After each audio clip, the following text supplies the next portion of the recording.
All right, so the Ohio State, they take care of business of UCLA. They finish them off.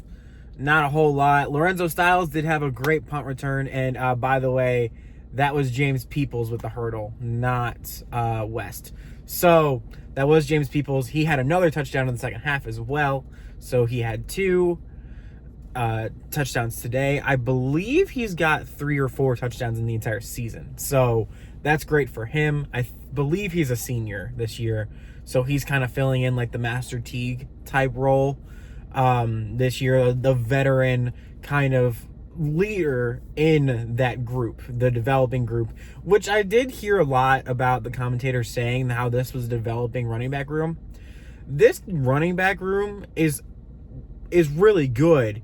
It's just the fact that the offensive line can be very almost inept at run blocking. They're not very, dominant like, the golden age of Ohio State offensive linemen was. Kind of like the 2019-2020 lines, not even 2020, but mostly, the Urban Meyer and then the first year of Ryan Day. Those lines were elite, you know what I mean? And some of them weren't, but the majority of Urban Meyer's teams had a great offensive line. You know what I mean? And that's kind of a negative on Ryan Day, and he should fix that, and probably will, with Justin Fry now being gone, who I believed was the problem in the offensive line. So our new offensive line coach, his name escapes me at the moment, but I know he is a better recruiter than Justin Fry really ever was, and he is a better developer than Justin Fry was. So Ohio State, they take care of business. Lorenzo Styles had a kick return. I don't know when the last time Ohio State had a legit kick return for a touchdown. I know I was at the Caleb Downs one when that was a punt return, though, against Indiana. I was in that, in the stadium, in the shoe. It was one of the loudest places I've been in my entire life. That was awesome. But I don't remember the last time Ohio State had an actual kick return. It's probably been more than 10 years. So that was really cool to see Lorenzo Styles, a guy that he did transfer from Notre Dame to Ohio State, but his brother, Sonny Styles, is wearing the Block O this year. The number that's really been awarded to a lot of the linebackers. James Laurinaitis' kind of group. We had Cody Simon last year, and now Sonny Styles. So before that was like Cam Babb, and I forget I think it was Jonathan Cooper was before Cameron Babb, but I think I might be a year off. I don't know, whatever. So Ohio State, they do take care of business. I do think that this game would have been a little bit more exciting, especially in the first half, if Nico was in there. The build up to this game kind of got taken out when Nico was announced that he was not going to play, unfortunately, because of a concussion. I know leading up to this game, especially in the off season, I did make some comments about Nico, and no one really liked Nico in the beginning of the year because of the way the whole Tennessee and the relationship with Tennessee and Nico kind of fell apart and crumbled. No one liked Nico. Everyone was on Tennessee's side, and I was, when I made my predictions and I said Nico was going to come into Columbus and it was going to be just like the Tennessee game, you never want to wish injury on anybody, and it's unfortunate that he didn't get to play. I still do not agree with the way it was he handled his Tennessee departure. I do believe that Tennessee was in the right in that situation, but at the same time, that does not take away that Nico is still a human being. So, and his last name is Iliamaliava. There it is. I actually can do it. Look at that. Anyways, so nothing really to think about. Peoples had the touchdown runs, like I already said, and the kick return. Sayin looked good when he was in, and then Leakin Keenholz had the big, he trucked somebody, which was really cool to see. Got him jaw-jacking at the UCLA defender that he ran over, which was really awesome, especially for your backup quarterback to kind of have the confidence to be able to do that, not only to make the decision to try and run over defender, but when he actually does it, he can get up and talk to him about it. So that was really cool to see. I think he is a year ahead of Julian Sayin, so he'll probably end up transferring at the end of the year, which does suck, but it's college football, so he'll go to another probably lower classification type school and kill it there. And I wish nothing for the best of him if he does actually leave Ohio State. But not a whole lot to really think of. Like I said, Julian Sayin had a really good game. Jeremiah Smith did not return in the second half, which is fine with me if this was the game that you were wanting to rest your key players. You know what I mean? You also want to keep Sayin in there because he's in the Heisman Trophy race. This game, I think, unfortunately, kind of cemented the fact that that Jeremiah Smith will not be going to New York this year, unfortunately, even though I think we can all agree that Jeremiah Smith is the best player in college football. So, the award doesn't always go to the best player in college football. 2019, the best player in college football was not Joe Burrow, it was Chase Young, even though Joe Burrow has had a better NFL career than Chase Young. But you get what I'm saying. 2019, Chase Young was more than likely the best player in college football. But because he played on defense, that award was a lot harder to get to. And Joe Burrow ended up winning the Heisman and national championship for his team that year. So, it is what it is.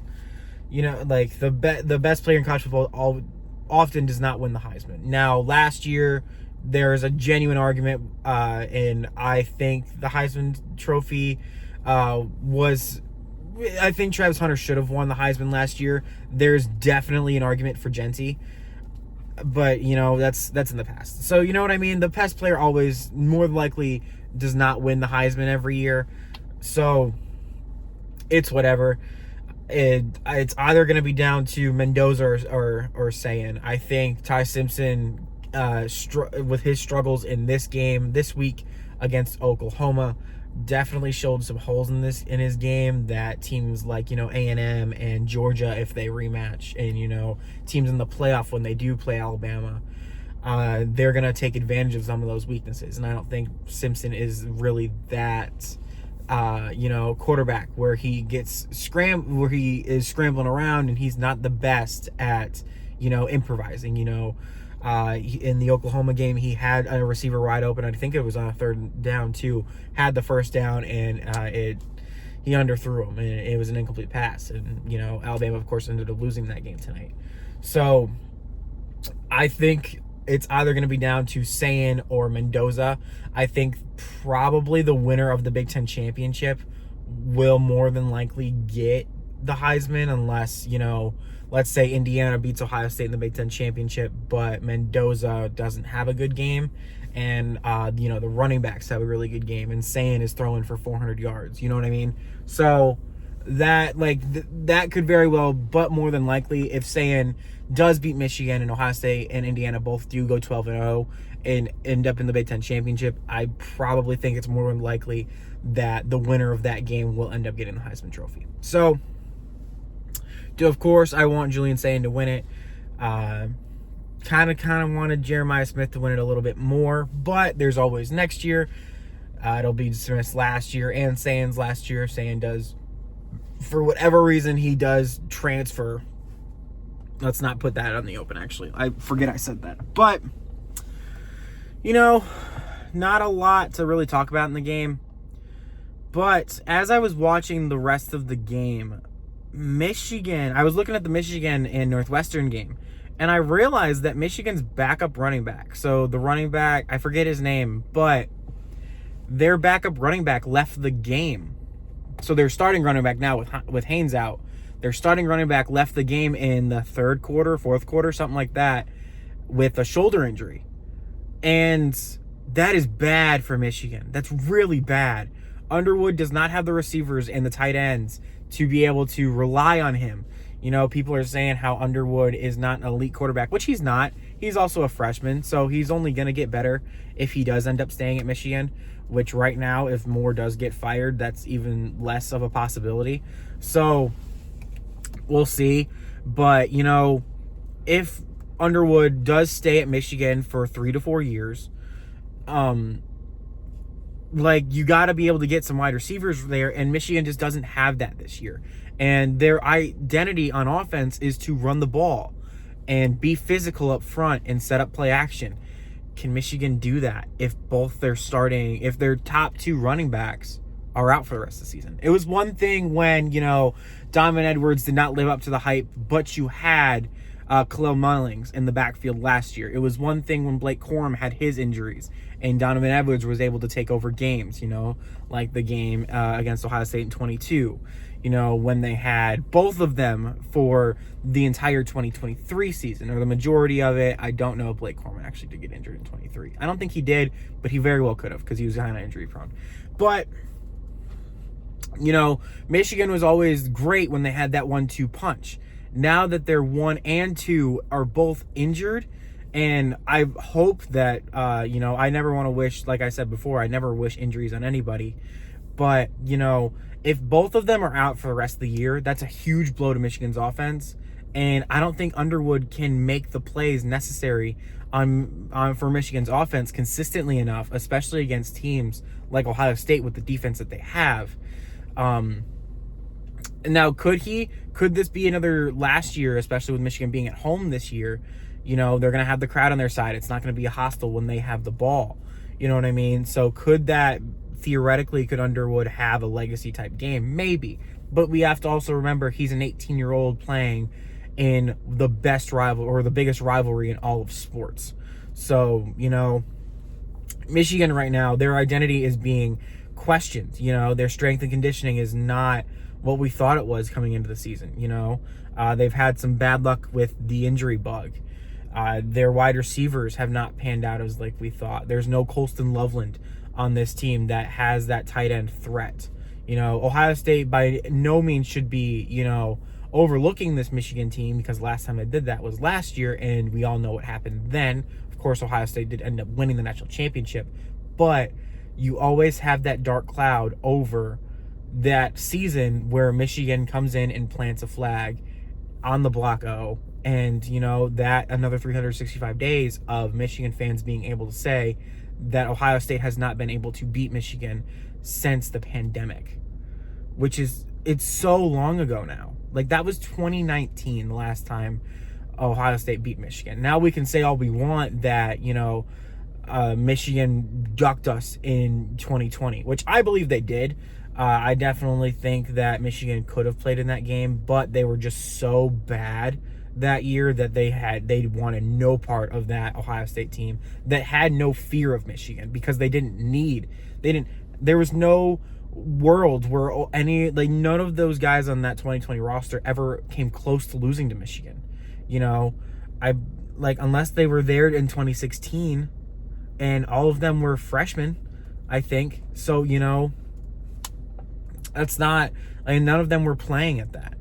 And if they were playing, they were not starters on that 2016 team. So, 2017, Ohio State beat them in the Bakehouse. 2018 was the blowout year. 2019 was the blowout year, another blowout year, this time in Michigan. And then 2020, where Michigan loses to Michigan State and Wisconsin. They have, I think, 2 wins going into that. And Ohio State's looking to make a playoff run, and you have the motivation with Dabo and all that kind of stuff, even though that came, I think, the week after during the Big Ten championship game. But, that still there would have been no fear of Michigan then. So, we can argue that, but at the end of the day, Ohio State, Michigan did not play. And then the next year, the Connor Stallions thing got rolling. That we didn't know about that yet, but that started getting the ball rolling. Now, I think that Ohio State probably still loses to Michigan in 2021, even without Connor Stallions. Probably 2022 and 2023, we can argue. Not so much 2023, but it was the buildup of 2023. I've had this discussion before with many people.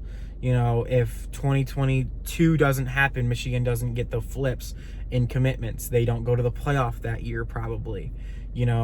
They don't get the momentum in 2022 that builds into them winning the national championship in 2023. They don't have the revenge factor from the TCU game. They in 2021, if Ohio State does beat them, they don't go and play Georgia, and Aiden Hutchinson doesn't, manifest it or anything like that. So Michigan's got to figure out a way, if they can't get their running backs back. I know Haynes Haynes is out for the rest of the year, but if their backup is not able to go, especially in the Ohio State game, that's a bad sign. And I know it, with it being at home, Michigan's always got a chance. And especially in this rivalry, you cannot count any team out, regardless of their record, regardless of their ranking. The fact that this game is being played at home always gives Michigan a chance. And this wouldn't be the first time that Michigan has come into this game with very big underdogs, double-digit underdogs, and they come out and they punch Ohio State in the mouth, and Ryan Day turtles up, you know. But at the same time, if Ryan Day does not get this done, what does that do? Like, last year, Ohio State got the natty, and that took a lot of pressure off of Ryan Day.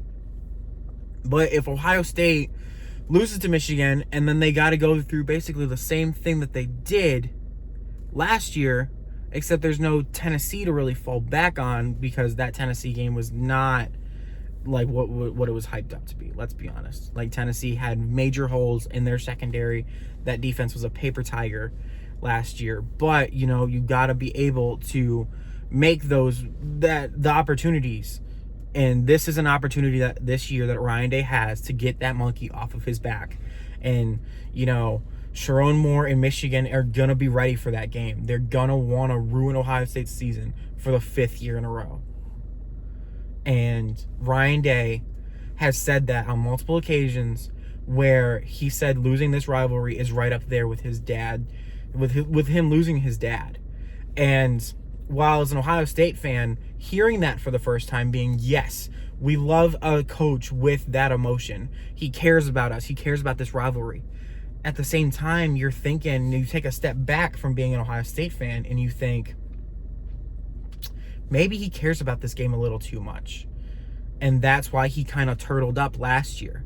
You know, the same reason why he had the same exact face he had in that game as the game against Missouri. You know, when Devin Brown went out and Kyle McCord transferred a few weeks before that game. And then Devin Brown gets injured and Keenholz has to come in. You know what I mean? You just saw that look in Ryan Day's face where it was like, uh-oh, this is bad. You saw that same look, especially after the game, that shell-shocked kind of look. And, of course, Ryan Day, of course, has the meeting with the players. And we're all hoping as Ohio State fans that meeting flipped a switch. You know what I mean? And maybe it did, maybe it didn't. It sure did for the playoff. But once you see the maize and blue on the opposite sideline, you're gonna know. And I will be in person for that game. I will be in the big house rocking my Ohio State stuff. And I will be on that, I'm not on the sideline, but I will be in the stands, and I'll try and record it for you guys. But I will be in the stands for that game. And if Ryan Day turtles up again, then that's bad. I'll come out with previews like this the week of the game. You know, I'll try and see how many videos I can do. I'm planning on doing at least 4 or 5 talking about different topics. But we will see what that comes out to be. I could go rambling like I am right now and talk about multiple topics, and I could only do 2 or 3 videos, if that. So, you know, we'll see. I'm definitely going to be emotional. This week is always super exciting for me. This is always one of the best weeks to be an Ohio State fan. You know, me coming from a place where I used to live, like in Toledo, Ohio, where it is a battleground. You know what I mean? I grew up in a high school where it was a 50-50. It was a split down the middle of Ohio State and Michigan fans. Maybe more Ohio State fans than not. But, you know, it was a big thing at our school. So, you know, this rivalry has always been super personal for me because I have multiple friends that we go back and forth a lot on stuff. So, you know, this is always a big week for me. I'm always super uptight and I'm super anxious, and it means a lot to me in this rivalry. And even though I'm never going to step on the field in pads in this game, it always feels super personal to me when Ohio State, and I never really knew what it felt like up until 2021 to lose to Michigan. Of course, the last time up until 2021, the last time I witnessed an Ohio State team lose to Michigan was the year I was in kindergarten. I went through the rest of my elementary school, middle school, and then my sophomore year of high school. That was it. We didn't play my freshman year because of the 2020. 2020 was my freshman year of high school. So, and I went winless in my high school life in Ohio State Michigan games. So all of that. So this has been super, super, not personal for me, but it's also, it tugs at my strings. So, this is always a super, super exciting time for me. And I can't wait to put content out. But we cannot look towards that game yet. We still got 2 more games to go. 1 more game. But we got 1 more game to go. I think it's Rutgers next week. Should probably be on Big Ten Network or maybe even Big Noon if they put it on there. But can't wait for that. Tomorrow, I might not even make a halftime video tomorrow. I think I might just do a post game because it's probably going to get ugly. Shedeur Sanders will probably play in the second half, probably at the end of the fourth quarter, and then play against Vegas next week. So I think this game right here is going to be it for Dillon Gabriel. I do think that Kevin Stefanski will get fired at the end of the year, but only time will tell. Who knows? The Browns could come out and make this game close and do exactly what I want them to do, and fight in the trenches and make it a battle of margins. And that's where the Browns want to live. But against this Ravens team that does have Lamar Jackson back, and say what you want about that defense is still one of the better units in the league. So we'll see. It is in Cleveland. Anything can happen in Cleveland, but I don't feel good about it. So we'll see. Hopefully the Browns at least give me some form of happiness. But until then, OH.